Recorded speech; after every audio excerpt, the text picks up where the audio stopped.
distinguished participants, my dear fellows of the World Academy, cari amici, Mauro. It is a great honor and a pleasure to open the Trieste Forum. And of course, let me start first by emphasizing the word Trieste. It is, of course, the first time that the World Academy has the meeting on the coast, on the Adriatic coast, of course, which implies the Mediterranean. And of course, let's never forget that it is the Mediterranean that is actually the cradle of the civilization as we have now. It was in Greece that science as it is now started. It was in Greece that the democracy as we have now started. And of course, when the World Academy established what was called the SEED, Southeast European Division, I always said that it extends to the area that Greeks settled and Romans finally conquered. So it included from half of the Britain all the way to North Africa and so on. So of course, it is a great pleasure to be in this city. The city that played such an enormous role in history and literature, after all, is the city of Joyce. On my personal story, my father got his doctorate here at the University of Trieste, and I have some Italian blood, so I feel I'm not really neutral with respect to this thing. Also, we do expect to have in Italy, in Trieste in particular, one of our additional centers. We have established so far two centers, the center in Pondicherry, our so-called primary or regional center, and then recently the center in Podgorica, and now we hope to establish the center here in Trieste. And what the center means, as a matter of fact, just like the Academy, is the work in progress. So we do welcome all of your ideas how to make the center really a very important thing. And now the last comment I want to make is the title of this conference. And the title of this conference is The Impact of Science and Technology on Society and Economy. Now, of course, the word science, I apologize for my English-speaking friends. Of course, as you do realize by now, the official language of the Academy is really broken English, not English. And of course, this of course explains it. I'm obviously broken all the way. And one problem, of course, with the English language is exactly the word science, because science is much too narrow. And our World Academy, as you know, really starts with World Academy of Art and Science. Namely, we do emphasize science in the Anglo-Saxon term, tries to get rid of the humanities and so on. We, on the other hand, in the World Academy, try to go and encompass as much as the entire scope of human creativity. And this is what is important. Now, and therefore, how much is this creativity important today? Absolutely paramount. The curiosity-driven research, as emphasized by Aristotle, is there deeply what human beings desire, what they want, what makes us a human being. And therefore, when we emphasize, of course, the word science, it is an important thing. Now, why science and Trieste? Oh yes, that's very important, and let me point out one thing. It was our, unfortunately late, but great fellow, Abdul Salam, who actually had an idea of establishing a center. And he was very clever and he wanted to do it on the Mediterranean. And now let me tell you some of my own mistakes. When I write my autobiography, a big chapter will be all my mistakes, or most of my mistakes anyway. So, the story, of course, is that back in the early 60s, when Abdul Salam wanted to establish this, my country, at that time Yugoslavia, said, why? We are the leader of non-alignment, so we should have it. But of course, then it was this arrogance of believing that you should just come to the Adriatic or the Mediterranean, this most beautiful of all seas, I believe, and but did not offer anything. So we missed that opportunity, and then of course that opportunity was missed another time when we were supposed to get the ITER, and of course you could imagine what would be the history of my country if the center ICTP and then ITER would be on the territory of former Yugoslavia. But anyway, we are very, very happy that ICTP has been established here. By the way, ITER is also not that far, also on this general sphere of the European territory. And of course, it was this work which put together not only the ICTP, but also the Third World Academy, also the entire complex of centers, and also the organization of all of the academies of the world, the inter-academy panel that Mohamed was speaking. So these are just the most few words that I wanted to say. It is my great pleasure now to introduce Her Excellency Katalin Bogyay, who is the ambassador of Hungary to the UNESCO, and now is the president of the UNESCO General Assembly. And our Thank you very much, Mr. President, honorable members of the Academy, ladies and gentlemen. I will sit down to make my official speech, but if you allow me, I would like to say a few words before. As ambassador at the moment in UNESCO and as the president of the General Conference, I'm normally talking, of course, about the roles of UNESCO and about the soft power, because we are the house of the soft power, meaning we are dealing with culture diplomacy, we are dealing with science diplomacy, we are dealing with sports diplomacy, and so on. So our mandates, education, culture, sciences, and communication really define our work. And I'm normally speaking in front of 12,000 people or many thousand people, and it is much easier than to speak in front of you about science, because what could I say to you? So I just would like to share my very humble ideas, which are mainly related to our work at UNESCO, and I'm very honored to have been invited to take part in this conference. I have to tell you, we met, Mr. President, in Split, which was a global roundtable initiative, and we were talking about the pressing problems of today, again related to sciences, and since then we met in UNESCO, and I hope very much that with UNESCO, the Academy, the World Academy of Art and Sciences, will be having a closer collaboration.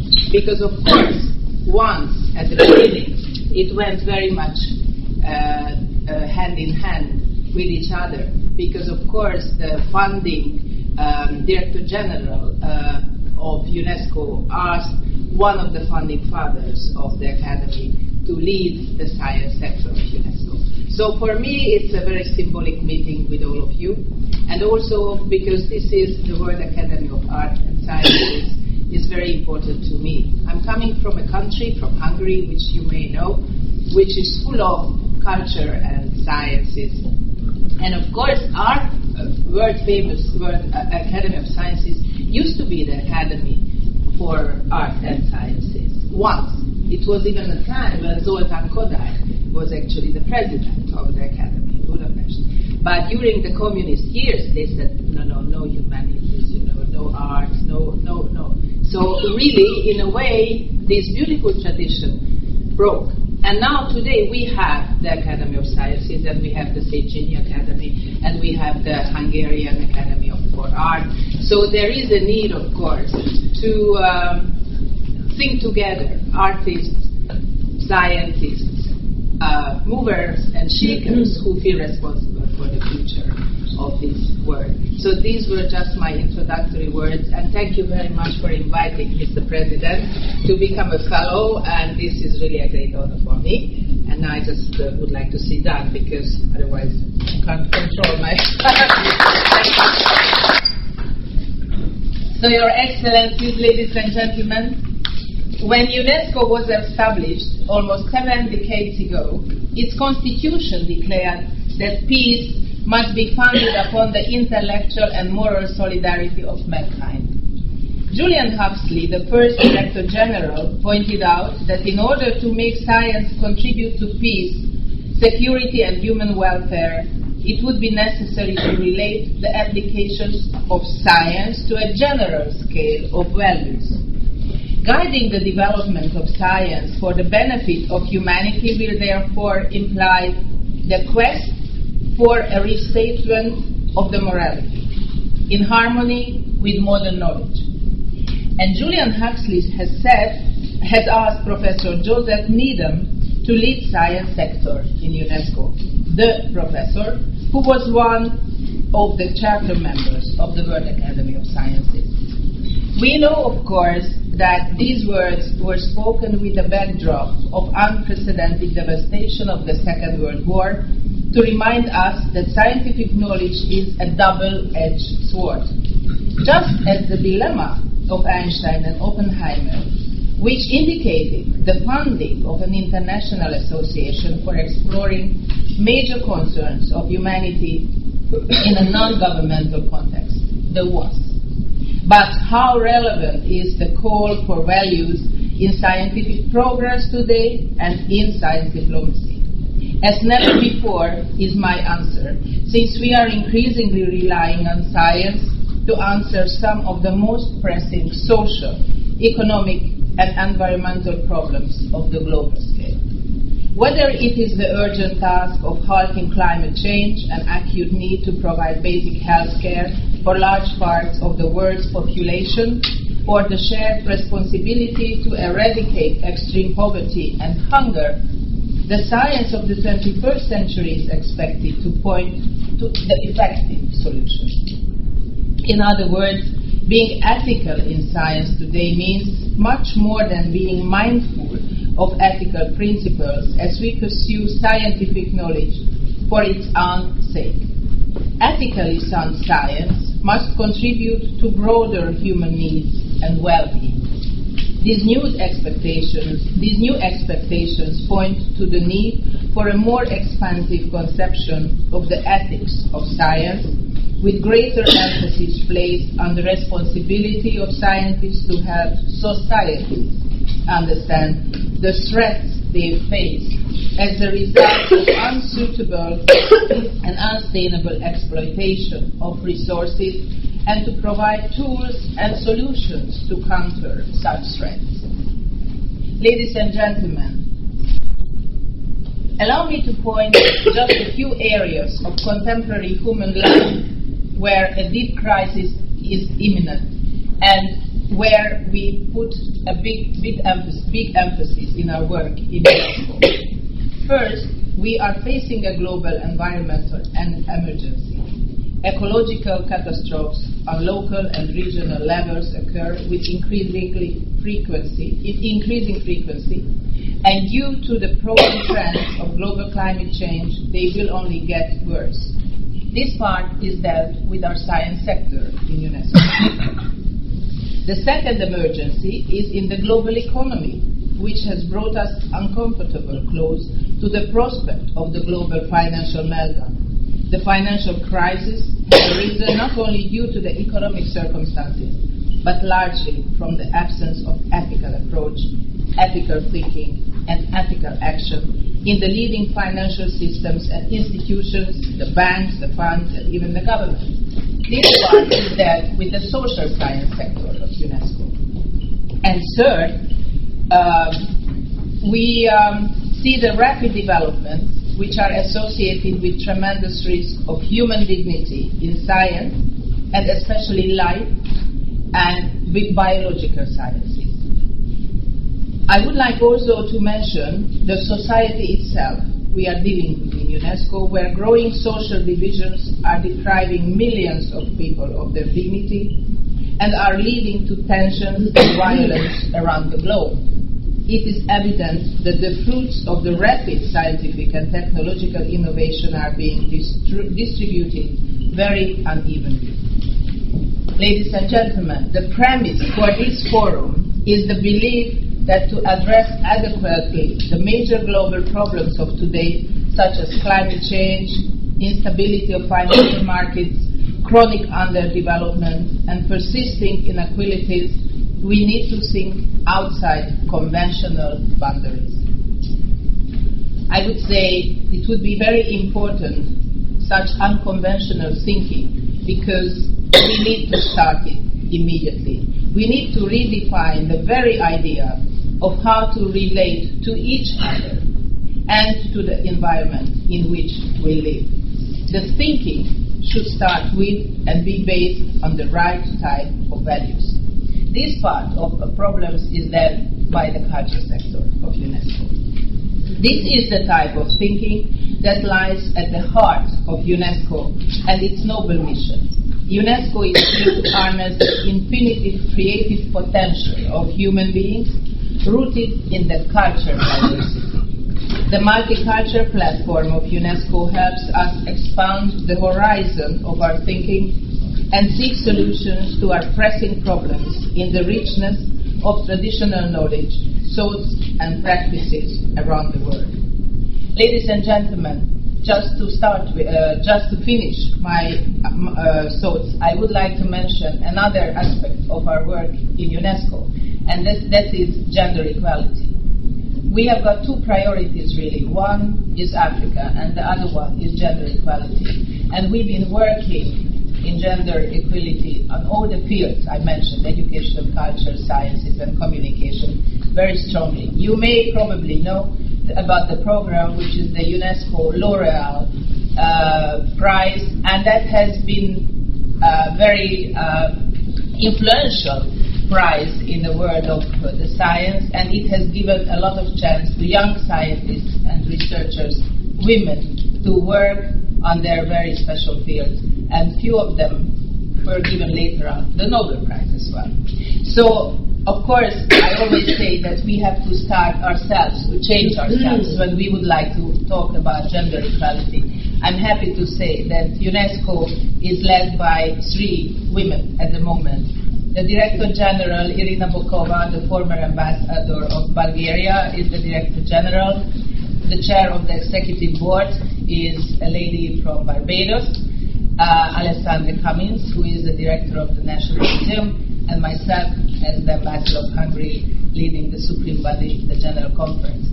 And the Assistant Director General for Sciences is Gretchen Kalonji, a great scientist, and actually all the directors in the science sectors are ladies. So we are taking ourselves seriously, gender equality. I'm very happy to be here in your meeting and very much looking forward to the possible collaboration between UNESCO and TWAS, as just it was nearly 60 years ago, a normal framework in a global thinking field. Thank you very much. Thank you.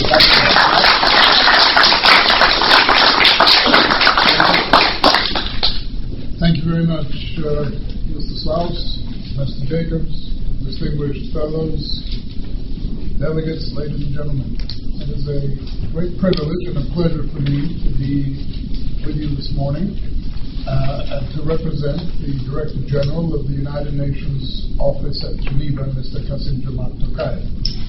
He very much wanted to be here. Unfortunately, with the high-level segment of the Human Rights Council going on, conference on disarmament, and a bunch of other things, he really couldn't get away, but his heart is definitely here, and he feels part of the forum. It's a great honor for me to present his statement. Unfortunately for you, you don't get the star, you get the understudy. But allow me to present Mr. Tokayev's statement. It follows. It gives me great pleasure to extend my best wishes to Trieste Forum dedicated to a most timely analysis of the impact of science and technology on our society and economy. As it is clearly highlighted in the description of the forum, humanity is at a crossroads. The Secretary General of the United Nations, Mr. Ban Ki-moon, has termed the time that we are living through the Great Transition, a time where the old order is changing and new arrangements are taking place. Our world is being transformed, often at a rapid pace and without a well-defined direction. Our collective responsibility is to ensure that the eventual destination is a more peaceful, sustainable, and just world. A world where we use our resources responsibly and share them equally in a spirit of solidarity. The active participation of civil society in shaping these processes of change is indispensable. I commend the World Academy of Art and Science and the partners involved in organizing the Trieste Forum for their leadership in mobilizing NGOs and other civil society actors for reflection and action on our shared challenges. The value of science and technology in addressing today's challenges is undisputed. But all too often the potential remains untapped. We have the technical knowledge and know-how to overcome food insecurity, to prevent a great number of diseases, to bring basic amenities to all, to change unsustainable production and consumption patterns, to confront the warming of our planet. Yet still, close to 1 billion people go to bed hungry every night. 1.5 million children die every year from easily preventable diseases. 1.5 billion people do not have access to electricity. 2.5 billion people do not have sanitation. And some 780 million people do not have access to clean water. For each human being affected, these statistics represent an individual tragedy. For us, as the human family, the numbers signify a collective fate. Science and technology need to advance within society and support the progress of society for a better world for all. As part of a long-term strategy, a scientific advisory board is being established by the Secretary General. The objective is to bring together experts from different disciplines and regions to promote cooperation on science-related issues between the United Nations agencies and with the global scientific community. The board will help to bridge the gap between scientific knowledge and decision makers. Political solutions must rest on a sound scientific foundation and be grounded in facts. Our global sustainable development challenge cannot be underestimated. Less than 1,000 days remain before the 2015 deadline for the Millennium Development Goals. The goals have been instrumental in lifting millions out of poverty, but much remains to be done.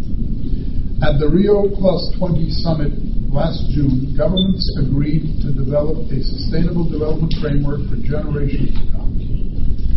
Together we need to change the way we produce and consume. We need green economies that bring jobs and progress while protecting the planet. The Sustainable Development Solutions Network, launched by the Secretary General last year, is one of the vehicles for the scientific community and the private sector to feed into this process for practical solutions. The continued growth in use and reach of information and communication technology is a defining feature of our era. It is transforming our world in education, health, government, banking, and business. There are already 6.8 billion mobile phone subscriptions in the world, a figure that is set to grow to over 7 billion at the end of this year. 2.7 billion people, or some 39% of the world's population, now use the internet. Yet these figures also tell us that 4.5 billion people, some 2/3 of all humanity, are offline. They remain locked out of the global pool of knowledge, business opportunities, and empowerment. The global statistics mask significant regional differences. In the developing world, only 31% of the population is online, compared with 77% in the developed world. And in Africa, only 16% of the people are using the internet. It is an urgent challenge to ensure equitable and affordable access to the internet and broadband technology. We cannot lose sight of the importance of science and technology in the ongoing economic crisis. Most importantly, we need to create sustainable employment on a far greater scale. Close to 200 million people are currently unemployed, and of these, over 74 million are young people under the age of 25. The International Labour Organization predicts that if current trends persist, the number of unemployed worldwide will rise by 5.1 million in 2013 and by another 3 million in 2014. In January, the unemployment rate in the euro area hit 11.9%. Science and technology not only generates jobs within its own sector, but is also a catalyst for jobs growth in other sectors through innovation and development. But it must be nurtured. We need to prioritize continued, well-targeted funding for research at all levels, even at a time of crisis. I believe that education forms the bridge that can help ensure greater integration of technology and science in addressing social and economic challenges. Education of individuals so that they are receptive and able to introduce innovation. Education of society to ensure that learning benefits all. Education is not only a basic human right, it is the engine for all progress. Action is urgently needed. 61 million children still remain out of primary school. A similar number of adolescents are not in secondary school. And it is estimated that 1.7 million teachers are needed to achieve universal primary education by the MDG deadline in 2015. The Secretary General's Education First initiative, launched last year, provides a new United Nations platform for partnership to advance education. I encourage you all to work in support of its aims, to put every child in school, to improve the quality of learning, and to foster global citizenship. We must ensure that science and technology contribute to the empowerment of women and girls. The involvement and engagement of women in our information society on an equal footing with men would directly contribute to promoting the social and economic advancement of societies. It is estimated that 1.3 billion women are using the Internet as opposed to 1.5 billion men, representing 37% of all women compared with 41% of all men. The gender gap is more pronounced in the developing world, where 16% fewer women than men use the Internet. We need supportive environments where women are enabled to be both users and contributors to science and technology. If we are to reap the full benefits of science and technology, we must combine individual action and responsible political leadership. As individuals, we need to embrace change.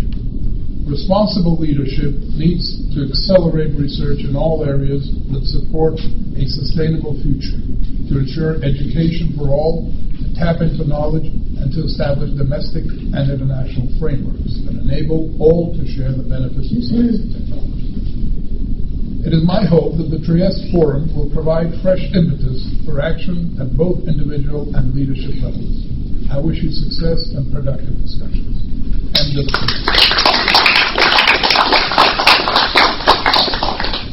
Thank you very much, David, and thank you also extend our thanks to His Excellency, Mr. Giacca. On behalf of the ICTP, Sandro, Scandolo. Sandro, okay. So, Mr. President, members of the World Academy of Science, I guess I'm here playing the role of the host. And so I'm actually the person to blame in case there are practical problems. For the time being, I think we've done our best to make sure that the weather was fine, at least. So I'm sure all of you know about ICTP. ICTP has been, and actually I'm thankful to the President for reminding us about the history of this place. We're going to celebrate our 50th anniversary next year, so they're actually all invited to join us for the celebrations.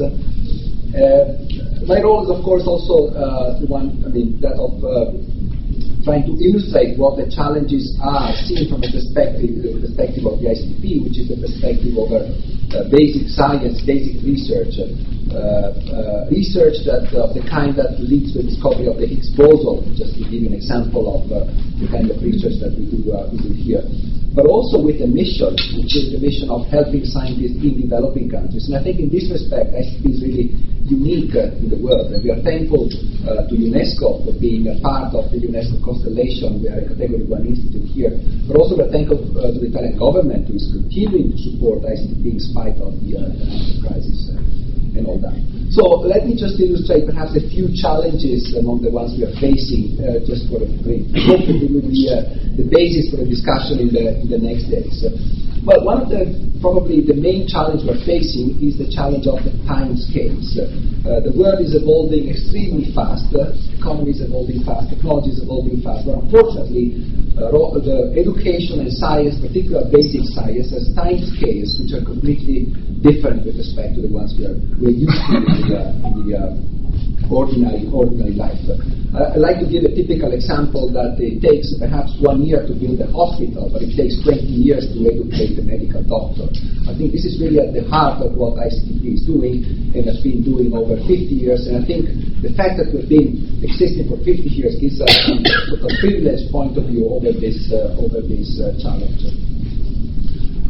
There are other challenges that we're facing. There's also the challenge of the emphasis, which is actually not just a challenge, it's an opportunity to think about it, of the role that science and technology is having in developing countries. Science and technology is increasingly considered as an opportunity in most developing countries. We've been recently traveling through Africa and meeting ministers of science and technology in Nigeria, South Africa, and other places, and you can really feel that there is an interest in developing science and technology in those countries. But at the same time, there's also an interesting, again, I'm going back to the issue of the timescales, there is an interest to get this problem solved tomorrow, the next month. There's no feeling that actually developing science, research, and eventually technology requires very long timescales. So this is really a challenge for us also to convince policymakers, stakeholders to accept that the challenges of developing basic sciences take longer than we think. There are definitely other challenges like the change, geographical, geopolitical, how this scene has changed over the last 20, 30 years since ICTP was created.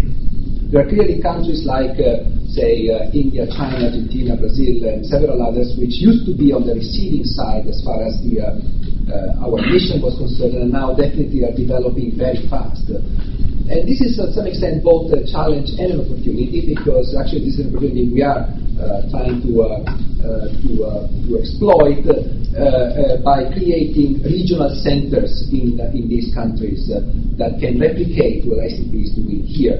Of course, other expenses are what limit and facilities are what limit the impact we can make on developing countries by inviting scientists here. So we hope that by creating regional centers in places that, again, used to be on the receiving side until a few years ago, and now we can see them, we could consider them as partners, can help us alleviate the problem.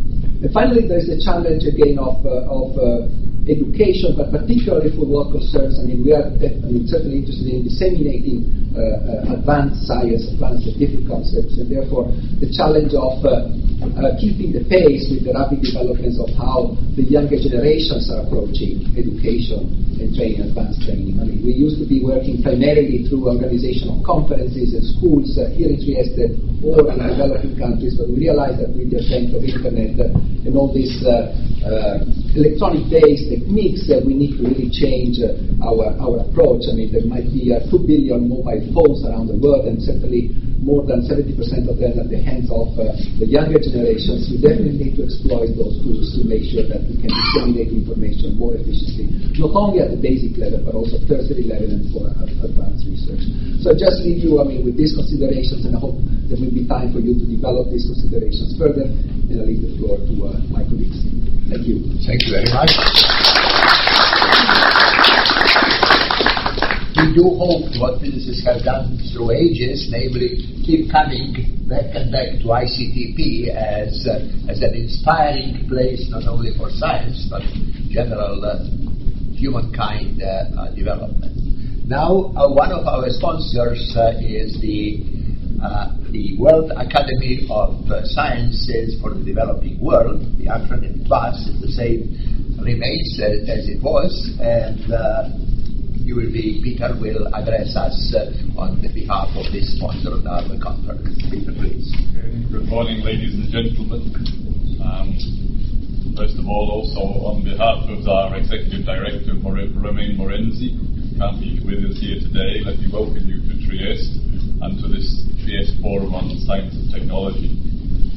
like ICTP next year, this year TWAS is celebrating an important anniversary. It's 30 years since TWAS was founded, also by Abdus Salam and also here in Trieste. And for those 30 years we've been based here with our headquarters on the premises of ICTP. As an Academy of Sciences, like the World Academy of Art and Science, TWAS elects new academicians from amongst the world's leading scientists every year. Over the past 30 years, our membership has increased from the original 40 or so founding fellows, including Abdus Salam, of course, to more than 1,000 fellows that we have today. 85% of these are from the developing world.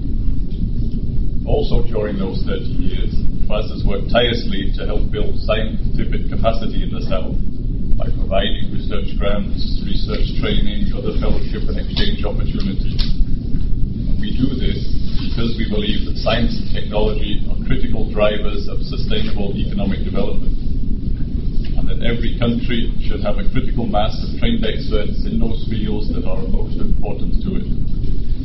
Thus, the themes of this forum relate directly to many of the programs and activities of TWAS. The coming session, for example, on human capital fits neatly with our fellowships program. Currently, we have agreements with 14 national science organizations in the South, including countries such as Brazil, China, and India.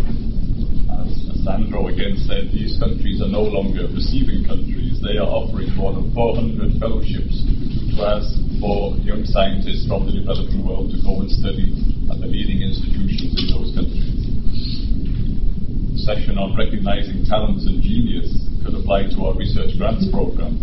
It's again aimed largely at young scientists, and often over the years it has been a TWAS grant that has launched the career of a young scientist and provided them with the stepping stone and the springboard to larger and larger grants. Our various prize schemes also aimed at recognizing talents and genius. We have those aimed at young scientists, and many of you will be familiar with the Trieste Science Prize.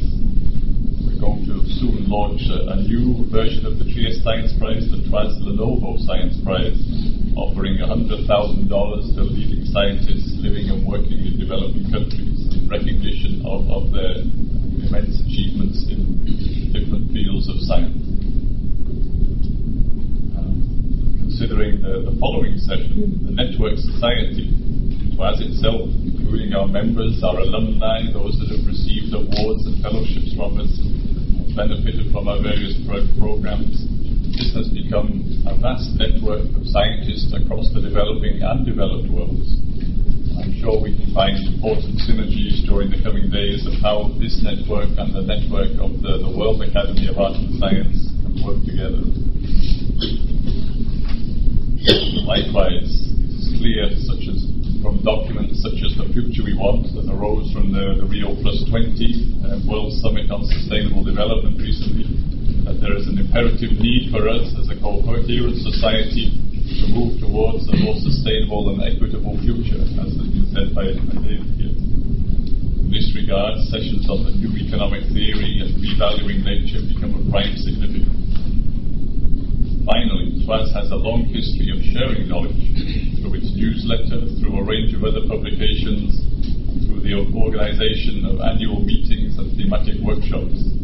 Indeed, a new thematic focus for TWAS is in science policy and science diplomacy.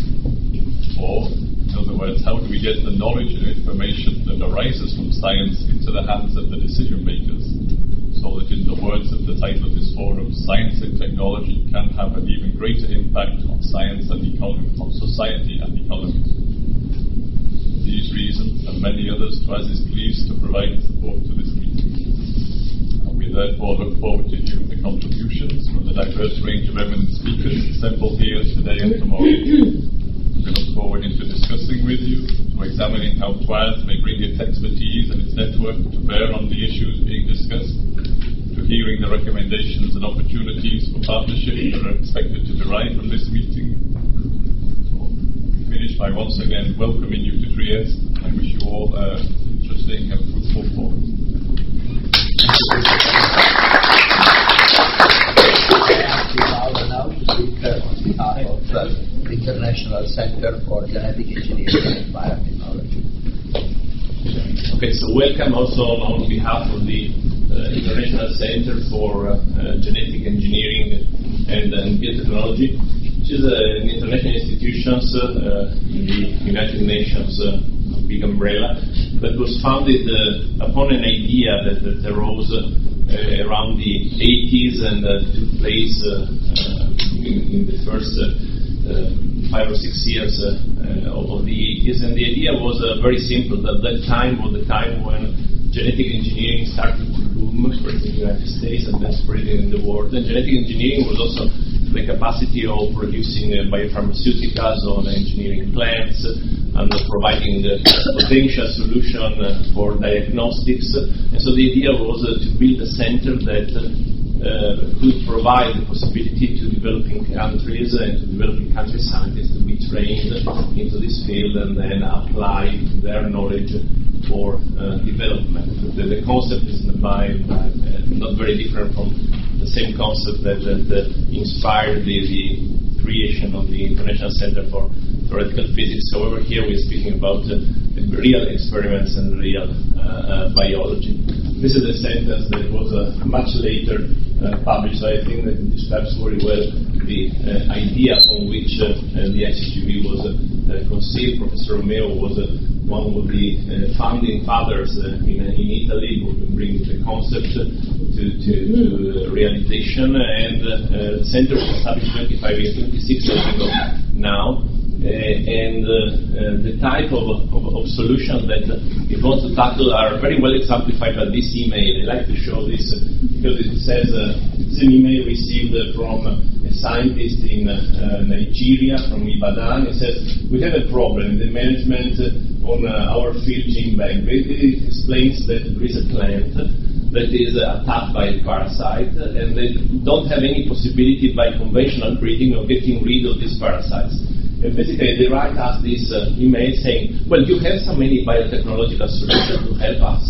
And this is exactly what we try to do, that is to exploit knowledge in genetic engineering and biotechnology to solve these kind of solutions. And solutions can be found in different areas. In health, biotechnology, for example, to develop diagnostics for viral genetic diseases, to develop genetic-based vaccines, to produce biopharmaceuticals. There are no more than 300 products starting from insulin in 1981 and going to erythropoietin and several growth factors interference that are produced thanks to genetic engineering. And also, obviously, in plant biotechnology, the vast majority of our countries ask us for biotechnological solutions in agriculture. And our colleagues have mentioned the enormous number of people who starve in the world, and one of the solutions, possibly the only solution that is foreseen now to solve this kind of problem, is to genetically modify crops for them to be grown in soils that don't permit normally their growth. And a growing issue is also environmental biotechnology, where you can use genetically modified organisms for sanitation, to clean water, or for bioremediations. Basically, this is what we try to do, and ICGEB was a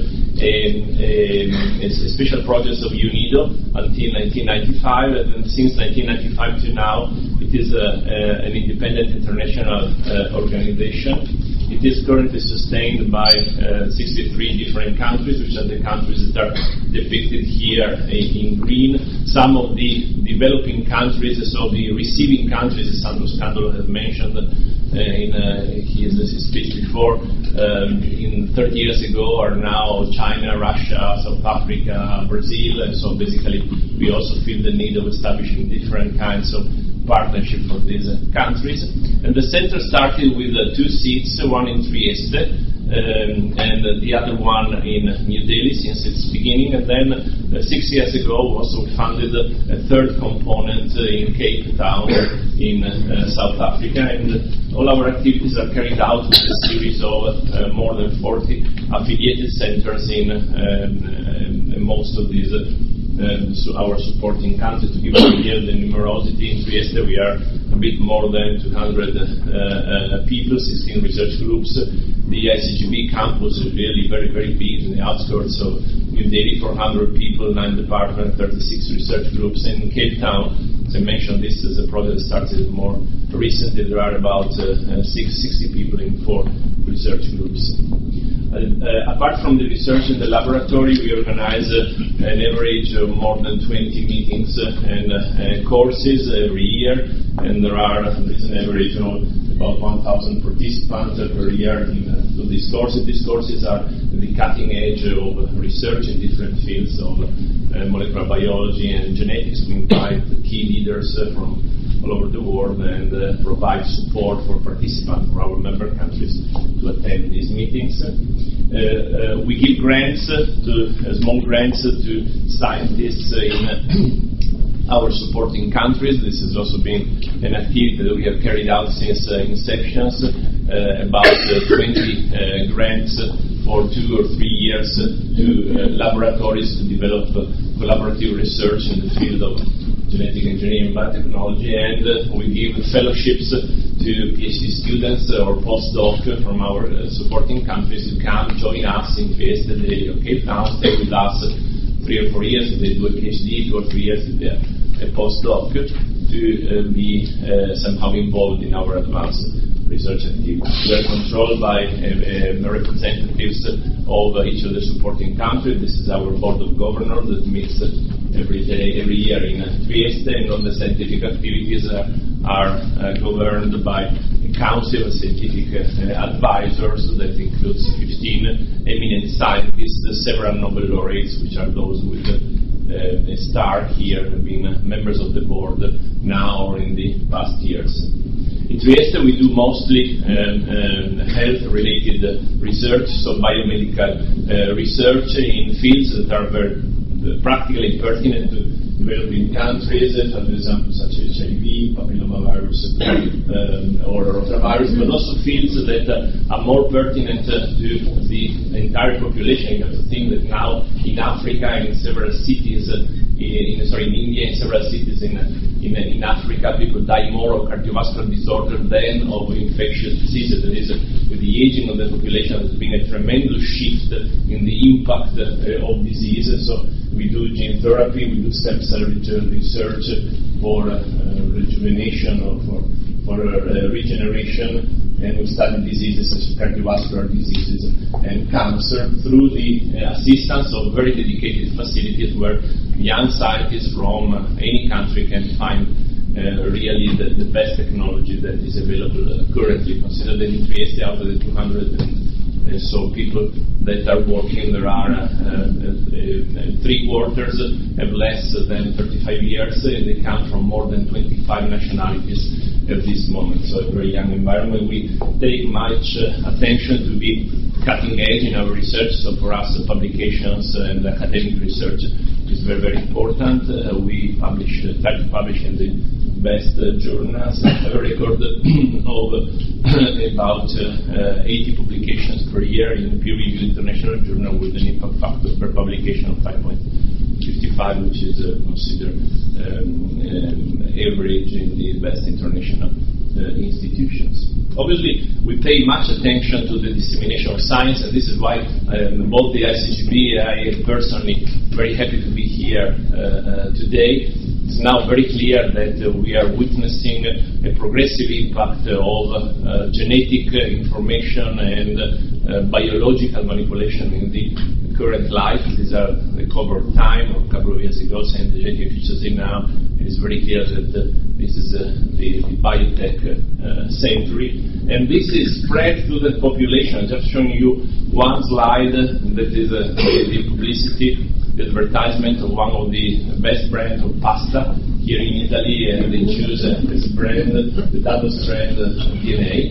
And despite there is this perception of DNA featuring our common life, at the same time there is a strong reaction. Until a few years ago, we have had an outstation for plant genetic engineering in Catrone, close to Treviso, that was attacked by the No Global Organization.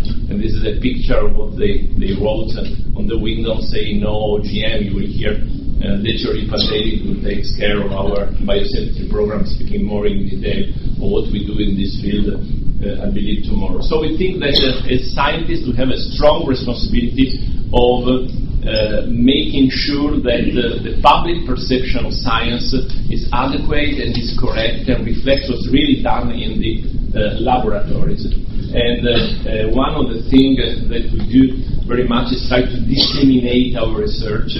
2 years ago, we started a program by which all the scientific activities we carried out in Trieste are recorded in a video movie, in a video format, which is the same format where you can watch your movies on the iPhone, iPad, or any PC or Mac. And we've been the first known academic center in Italy to be accepted in the Apple iTunes U system. It's the same iTunes program where you can download your music from the Apple platform, and there you can search after ICGEB, and you will find all a series of movies, scientific movies that you can easily download and view. That has been really extremely successful. In the first year of activity, we have had more than 200,000 downloads of our movies from very unsuspected countries. This is just to say what is the need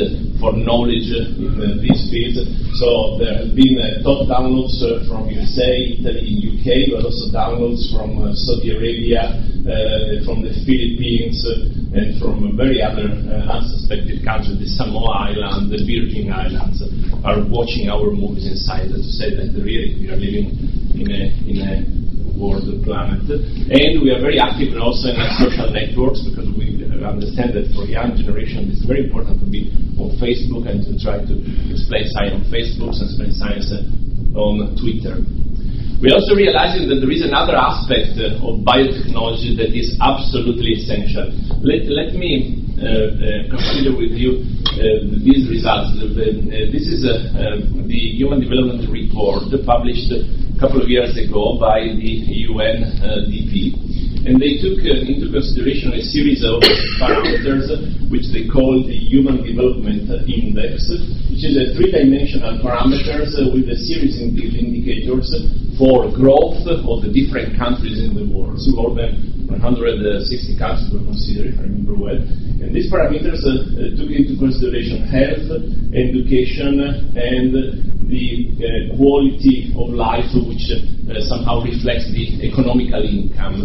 And basically, all the countries in the world were increasing in this Human Development Index, with very, very few exceptions. But the most important thing is that there was a huge discrepancy between the increase in health and education and the increase in economical growth. And the countries that were more discrepant in increase in education and health and increase in economical growth included in the first 10 places Libya, Algeria, Tunisia, meaning that probably the social events that hit these countries were strongly linked to the fact that in this country the health system, the education system were increasing, but this was not reflected by an increase in the economical power of the single individuals and the family. And this is a very potentially dangerous situation to explain what happened later. So this is just to say that again, biotechnology can offer solutions that has also economical impact to the world, and we're trying to pursue this very strongly, both by promoting the creation of startups, and we want to become in the next 10 years also a model for startups in developing countries that might bring to economic exploitation knowledge in this field.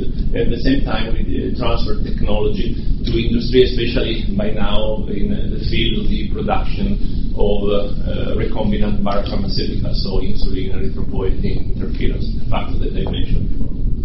And finally, and this is my last slide, we are very keen also on discussing the ethical issues that genetic manipulation and general molecular research pose to the society. There is probably no field where there is more interest in ethical discussion. The impact of genetic information on the society, what do we have to do with genetic information? Genetic information means that we are very, very different one from each other. How can we exploit for good this difference, but how can we avoid discrimination based on genetic information? Now, for about 1,000 euros, you can have your own DNA sequenced, and we do this in the laboratory. What should we do out of this information? Who should be the owner of this information? At what extent discoveries in the laboratories can be patented? How can we deal with the issue of manipulations of embryos? Now we are aging progressively, and most organs in our body fails. The heart fails, the brain fails.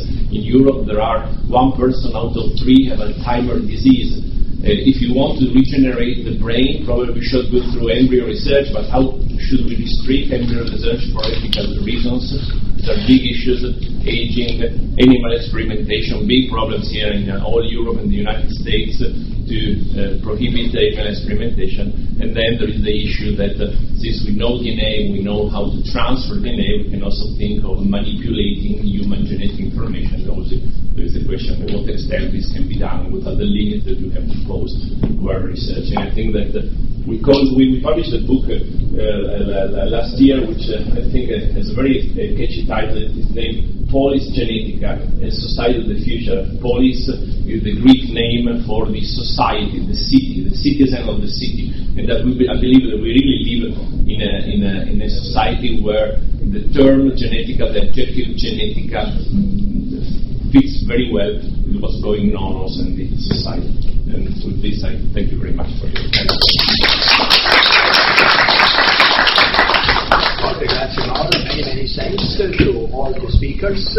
You all provided, actually each one of you and all of you provided inspiration for the forthcoming sessions. And I thank you.